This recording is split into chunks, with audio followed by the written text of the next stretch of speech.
Assalamualaikum warahmatullahi wabarakatuh. Selamat pagi, salam sehat selalu. Alhamdulillah untuk hari ini ya, kita akan membahas mata pelajaran prakarya kelas 8 tentang teknik pengolahan bahan pangan serealia kacang-kacangan dan umbi menjadi produk pangan setengah jadi. Untuk hari ini berarti kita fokus kepada teknik pengolahannya ya. Oke, untuk selanjutnya teknik pengawetan. Serealia kacang-kacangan dan umbi memiliki berbagai macam karakteristik sehingga teknik pengolahannya pun tidak bisa hanya dengan teknik pengolahan dasar, tetapi perlu menggunakan teknik pengolahan pengawetan pangan. Manfaat pengawetan pangan adalah dapat membuat racun-racun alami yang tidak dikehendaki pada bahan pangan dinetralkan atau dihilangkan dari bahan pangan tersebut. Oke, untuk menurut prosesnya, teknik pengawetan pangan dibagi menjadi tiga metode ya. Yang pertama, pengawetan secara fisik, lalu biologis, dan secara kimiawi. Kita akan membahas satu persatu.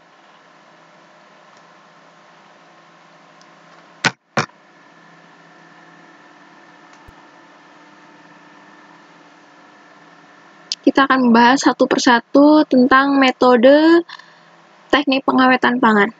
Oke, yang pertama, secara fisik, merupakan proses pengawetan secara alami yang meliputi pengawetan dengan suhu rendah, pendinginan, pengawetan dengan suhu tinggi, pemanasan, dan pengeringan.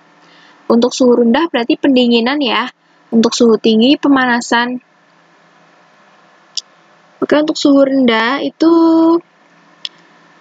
memasukkan bahan pangan pada lemari pendingin. Nah, ini tanaman pangan yang disimpan dalam pendingin. Jika penyimpanan dilakukan di tempat yang terlalu dingin, maka akan mengalami kerusakan yang sering disebut chilling injury. Pendinginan dapat mengawetkan bahan pangan selama beberapa hari atau minggu. Pembekuan dapat mengawetkan bahan pangan untuk beberapa atau kadang beberapa tahun. Jadi untuk penyimpanan dilakukan jangan terlalu dingin ya. Kalau terlalu dingin nanti malah bahan tersebut rusak. Nah, ini untuk prinsip pengawetan itu sendiri. Untuk pengawetan dengan cara pendingin atau suhu rendah itu ditujukan untuk menghambat pertumbuhan mikroorganisme pembusuk ya, dan tidak dapat membunuh bakteri. Jadi hanya untuk menghambat saja. Tapi setelah bahan pangan dikeluarkan dari lemari pendingin, maka mikroorganisme pembusuk dapat aktif kembali. Nah, untuk yang kedua yaitu suhu tinggi. Pengawetan dengan suhu tinggi dengan cara dipanaskan seringkali digunakan dalam memasak, misalnya merebus atau menggoreng suatu bahan makanan. Jika pemanasnya tidak tepat, banyak nilai gizi yang hilang dari makanan yang dimasak tersebut. Maka untuk pemanasan itu sendiri harus tepat. Jangan terlalu panas ya. Biasanya jangan terlalu panas. Nah, untuk pemanasan yang baik adalah secukupnya agar nilai gizi yang hilang tidak terlalu banyak. Ada dua faktor yang harus diperhatikan. Yang pertama, jumlah panas yang harus diberikan harus cukup. Nah, untuk yang kedua, jumlah panas yang digunakan tidak boleh menyebabkan penurunan dan cita rasa makanan. Dalam proses pemanasan, ada hubungan antara panas dan waktu, yaitu jika suhu yang digunakan rendah, maka waktunya. Jika juga suhu rendah, maka waktu pemanasan harus lebih lama. Jika suhu tinggi, waktu pemanasan singkat.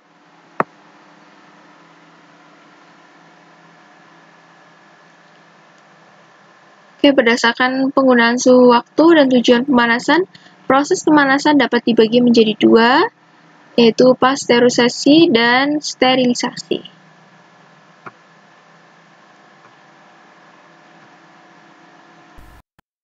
Oke, yang pertama bisa dibaca itu sterilisasi berarti membebaskan bahan dari semua mikroba. Pasteurisasi suatu proses pemanasan bahan pangan pada suhu di bawah titik didih air dengan tujuan untuk mengurangi populasi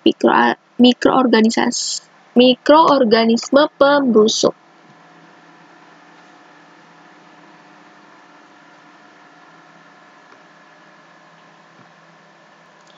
Baik, untuk selanjutnya pengawetan dengan cara pengeringan ya. Untuk pengeringan itu sendiri yaitu suatu metode untuk mengeluarkan atau menghilangkan sebagian air dari suatu bahan dengan cara menguapkan air tersebut menggunakan energi panas. Keuntungan produk hasil pengeringan adalah awet, lebih ringan, volume lebih kecil. Oke, selanjutnya untuk pengawetan secara biologis, yang tadi fisik, sekarang yang biologis ya. Untuk proses pengawetan secara biologis adalah dengan peragian atau fermentasi dan enzim. Mari kita baca bareng-bareng ya.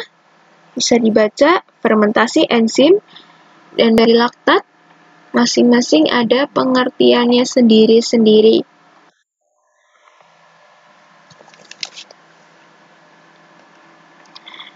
Oke, selanjutnya pengawetan secara kimiawi. Beberapa teknik pengawetan secara kimiawi digolongkan menjadi dua. Yang pertama, pengawet alami yang diperoleh dari makanan segar seperti gula, garam, bawang putih, cuka, kunyit, dan keluak. Lalu untuk penggunaan bahan tambahan makanan atau BTM dan pengesapan. Yang pertama, bisa dilihat ada gambarnya untuk penggunaan pengawet alami. Lalu yang kedua, pengawet sintetis atau bahan tambahan makanan. Di sini ada kalium nitrit, asam benzoat, dan zat perwarna. Ketiga ini yang diperbolehkan dipakai untuk makanan ya. Walaupun kurang aman jika digunakan secara berlebihan. Oke, selanjutnya untuk pengasapan. Proses pengasapan termasuk jenis pengawetan secara kimia. Bahan-bahan kimia dalam asap dapat berfungsi sebagai pengawet makanan. Efek pengawetan berasal dari kontak antara komponen asap, hasil pembakaran kayu dengan bahan pangan yang diasap. Contohnya seperti ikan asap, telur asin bakar, seperti itu.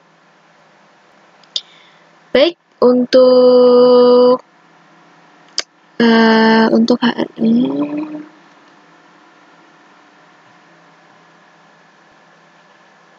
Oke, untuk materi hari ini cukup sekian ya.